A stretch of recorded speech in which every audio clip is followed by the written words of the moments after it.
प्रेमाचं प्रतीक असलेल्या जगप्रसिद्ध ताजमहालसाठी आग्रा शहर प्रसिद्ध आहे. मात्र गेल्या काही काळांपासून इथून प्रेमाच्या नव्हे तर गुन्ह्यांच्या बातम्या जास्त येत आहेत, त्याही अजीब गुन्ह्यांच्या. अशीच एक हैराण करणारी घटना समोर आली आहे. इथं एका महिलेनं युवकाच्या कानाचा थेट लचकाच तोडला. धक्कादायक गोष्ट म्हणजे त्या युवकाच्या तक्रारीनंतर पोलीस तिथं पोहोचले आणि त्यांनी त्या महिलेकडे कानाचा तो भाग परत मागितला. तर महिलेनं निर्लज्जपणे पोलिसांसमोरच तो कानाचा तुकडा चावून गिळून टाकला. तिचं हे कृत्य पाहून पोलिसही हैराण झाले, हादरले. या घटनेनंतर आरोपी महिलेविरुद्ध तक्रार दाखल करण्यात आली आहे. पुढील तपास पोलीस करतायत. खरं तर अतिशय क्षुल्लक मुद्द्यावरून झालेल्या वादानंतर ही घटना घडली आहे. पीडित युवक आणि आरोपी महिला हे दोघेही शेजारी राहत असून ते भाड्याच्या घरात कुटुंबियांसह राहतात.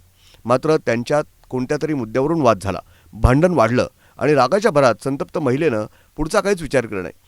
तिचा तोल ढळला आणि तिनं दातांनीच त्या युवकाच्या कानाचा लचका तोडला. एवढंच नव्हे तर तिनं तो कानाचा भाग चक्क गिळूनही टाकला. त्याच्याशिवाय इतरही अनेक लोक त्याच घरात भाड्यानं राहत आहेत. ब्युरो रिपोर्ट, न्यूज डेस्क, महानगराची लाईफलाईन, मेट्रो न्यूज, आग्रा.